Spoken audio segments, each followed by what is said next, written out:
ఇన్ని రోజులు మాటలు పడింది చాలు, ఆ మాటలకి సమాధానం ఇచ్చే రోజు వచ్చింది. ఈ రోజు కూడా నువ్వు ఫోకస్ చేయలేదా? ఇంకెప్పటికీ మాటలు పడాల్సిందే. ఒక 2 months నువ్వు గట్టిగా ఫోకస్ చేయి ఎంసెట్ పైన. ఎందుకు 10K బిలో ర్యాంక్ రాదు? ఒక్కటి గుర్తుపెట్టుకో, నువ్వు ఇలాగే రీల్స్ చూస్తూ ఉంటే 10K కాదు కదా, అసలు క్వాలిఫై కూడా కాలేవు. ప్రతి 60 నిమిషాలకి 60 మంది ముందుకు వెళ్తూ ఉంటారు. 60 మందిలో నువ్వు ముందుకు వెళ్దాం అనుకుంటున్నావా, వెనకాలకి వెళ్దాం అనుకుంటున్నావా అనేది నీ ఇష్టం. ఇంకొక పాయింట్ చెప్తా, గుర్తుపెట్టుకో. డొనేషన్ అనే పేరుతో 10 lakhs మీ నాన్నకు భారం అవుతావో, లేదంటే ర్యాంక్ కొట్టి మీ రిలేటివ్స్కి ప్రౌడ్గా సమాధానం చెప్పాలనుకుంటున్నావో అనేది నీ ఇష్టం. వీడియోలోకి వెళ్తే మనం ఫస్ట్ డిస్కస్ చేయాల్సింది exam pattern and time. 160 marks and 3 hours exam time.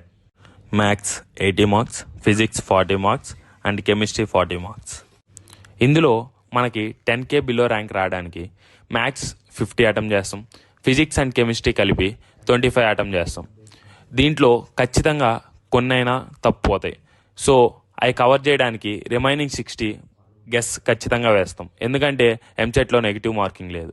So remaining 60, total 160 attempt చేయండి. సో ఖచ్చితంగా 100 marks వస్తాయి మనం ర్యాంక్ కొట్టాక ఎలా కూర్చోవాలంటే. కానీ నిజం చెప్పాలంటే 100 marksకి ఈజీగా 5K బిలో ర్యాంక్ వస్తుంది. సో మీరు నేను చెప్పే వెయిటేజ్ అండ్ ప్లాన్ ప్రకారం ప్రిపేర్ అయితే చాలు, ఈజీగా మనం 10K బిలో ర్యాంక్ కొడుతున్నాం. ఇప్పుడు మనం మ్యాథమెటిక్స్ నుంచి ఇంపార్టెంట్ టాపిక్స్ గురించి మాట్లాడుకుందాం. మొత్తం మనం 3గా డివైడ్ చేసాం: easy topics, medium topics, tough topics. First easy topics. Matrices and determinants నుంచి మనకి 3 marks వస్తాయి. And 2D and straight lines ఇక్కడ 6 marks వస్తాయి. మొత్తం వెక్టార్స్ నుంచి ఇంకో 6 marks వస్తాయి. 3D geometry and complex numbers and quadratic equations and binomial theorem ఇక్కడి నుంచి మనకి 12 marks వస్తాయి. నెక్స్ట్ సర్కిల్స్ అండ్ పారాబోలా, ఇక్కడ ఇంకో 6 marks వస్తాయి. మొత్తం ఇక్కడ ఒక 20 marks దాకా మనకు వస్తాయి. ఓవరాల్ మనం ఈజీ టాపిక్స్ నుంచి చూసుకుంటే 33 marks వస్తాయి. అందరూ చెప్తూ ఉంటారు రోజులో 8 hours కూర్చోండి, 10 hours కూర్చోండి, అప్పుడే ర్యాంక్ వస్తుంది. అదంతా అబద్ధం. ఒక్కటి గుర్తుపెట్టుకోండి, రోజులో 50 questions పెట్టుకోండి, 100 questions పెట్టుకోండి. ఇన్ని క్వశ్చన్స్ సాల్వ్ చేసాం, అది 1 hourలో అయినా పర్వాలేదు, 2 hoursలో అయినా పర్వాలేదు, 10 hoursలో అయినా పర్వాలేదు. ఇన్ని క్వశ్చన్స్ టార్గెట్ పెట్టుకోండి, అవి పూర్తి చేయండి, అప్పుడే మనకి ర్యాంక్ వస్తుంది.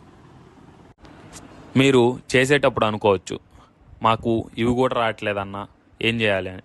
కానీ ఒక్కటి చెప్తున్నా, గుర్తుపెట్టుకోండి, ఇవి కూడా టఫ్ అనిపిస్తాయి, దీంట్లో నుంచి కూడా టఫ్ వస్తాయి. మనం టఫ్ అనుకుంటే అది ఏ పార్ట్ అయినా టఫ్గానే అనిపిస్తుంది.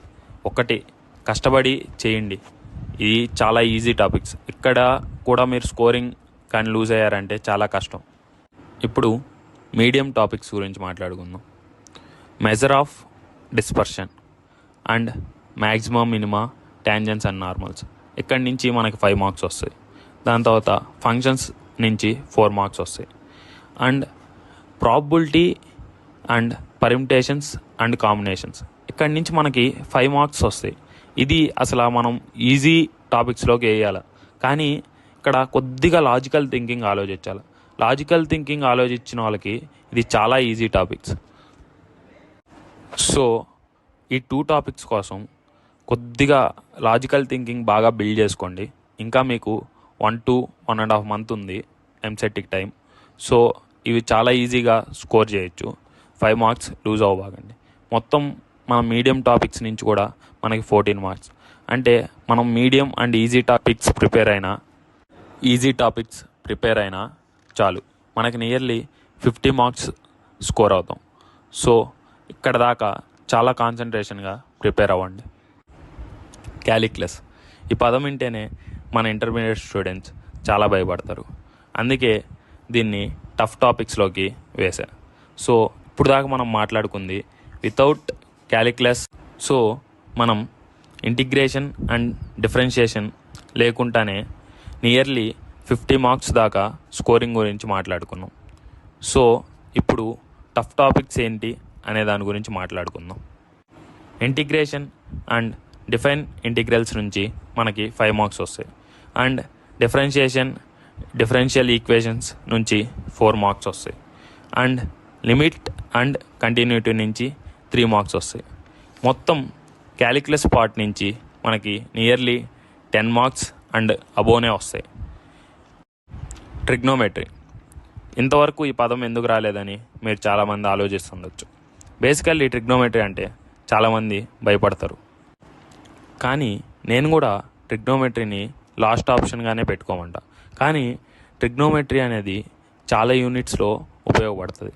సో బేసిక్స్ అనేది మనం కంపల్సరీ నేర్చుకోవాలి. సో దానికోసం చిన్న చిన్న క్వశ్చన్స్ సాల్వ్ చేయండి. కానీ ఇప్పుడు మీరు వెయిటేజ్ చెప్తే ట్రిగ్నోమెట్రీ నుంచి చాలా షాక్ అవుతారు. Trigonometry and properties of triangles నుంచి అబౌట్ 10 మార్క్స్ వరకు వస్తుంది. సో ఇది కూడా మనం లైట్గా టచ్ చేసి పెట్టుకుంటే చాలా బెటర్. కానీ టఫ్ చాప్టర్స్ కూడా లైట్గా టచ్ చేసి పెట్టండి. క్యాలిక్యులస్ అండ్ ట్రిగ్నోమెట్రీ వీటి నుంచి టఫ్గా వచ్చిన ఒక 1 to 2 మార్క్స్ ఈజీగా ఇస్తారు. సో మనం ఖచ్చితంగా అవి అటెంప్ట్ చేసేటట్టు ఉండాలి. సో ఇక్కడ వరకు మ్యాథ్స్ గురించి మనం మ్యాథ్స్లో పెట్టుకున్న టార్గెట్ 50 మార్క్స్. సో మనం చెప్పుకున్న దాని ప్రకారం ఈజీ అండ్ మీడియం టాపిక్స్ చదువుకున్న మనకు ఆ 50 మార్క్స్ స్కోర్ వస్తుంది. మీకు ఇంకొక విషయం చెప్పాలి. చాలా సర్వేస్ ప్రకారం మన తెలుగు స్టేట్స్లో చేసినంత బాగా మ్యాథ్స్ ఇంకా ఏ స్టేట్స్లో చేయలేరు అని ప్రూవ్ అయింది. సో మనకి మ్యాథ్స్ అనేది చాలా పవర్ఫుల్ సబ్జెక్ట్ అండ్ బీటెక్లో మ్యాథ్స్ అనేది చాలా ఉపయోగపడుతుంది. సో కాన్సన్ట్రేషన్ చేయండి, నేర్చుకోండి. ఇది మన ఫ్యూచర్లో కూడా మనకు ఉపయోగపడుతుంది. చాలామంది చెప్తుంటారు చీట్ కోడ్స్ చూసి రాద్దాం, అవి చూసి రాద్దాం, ఎందుకురా ఇవి చదువుకోవడం కష్టపడి అని. ఒకటి గుర్తుపెట్టుకోండి, ఆ చీట్ కోడ్స్ అనేది ఏదో మీకు అసలు అటెంప్ట్ చేయలేని క్వశ్చన్స్కి పనికొస్తుంది తప్పించి అన్ని క్వశ్చన్స్ అవి పెట్టారంటే నిజంగా చెప్తున్నా క్వాలిఫై కూడా కాలేరు. ఫ్రెండ్స్ చెప్తూ ఉంటారు, అరే అందరం కలిసి ఒకే దగ్గర జాయిన్ అవుదాం రా, మళ్ళీ బీటెక్లో ఎంజాయ్ చేద్దాం. మెయిన్గా ఏపీ స్టూడెంట్స్ అయితే మనం తమిళనాడుకి వెళ్దాం, చెన్నైలో ఎక్కడ చేద్దాం అక్కడ చేద్దాం అని. ఒక్కటి గుర్తుపెట్టుకోండి, ర్యాంక్ వచ్చాక ఎవ్వడు పాటికి ఓడు నచ్చిన దగ్గర చేరతారు. ఆ రోజు ఎవ్వడు మనతో చేరరు. ఈరోజు ఆ మాటలు నమ్మి ఈ మాటలు నమ్మి నువ్వు చదవకపోయావా, రేపు నువ్వు ఒక్కడవే సఫర్ అవుతావు, ఇంకెవ్వడు సఫర్ కారు. సో మీరు కష్టపడండి. మీరు కష్టపడి మీరేంటి అనేది ప్రూవ్ చేసుకోండి. మీ పేరెంట్స్కి కష్టం తగ్గిండి. నెక్స్ట్ వీడియోలో ఫిజిక్స్ అండ్ కెమిస్ట్రీ గురించి కూడా మాట్లాడుకుందాం. Please subscribe the channel and ఒక చిన్న లైక్ వేసుకోండి.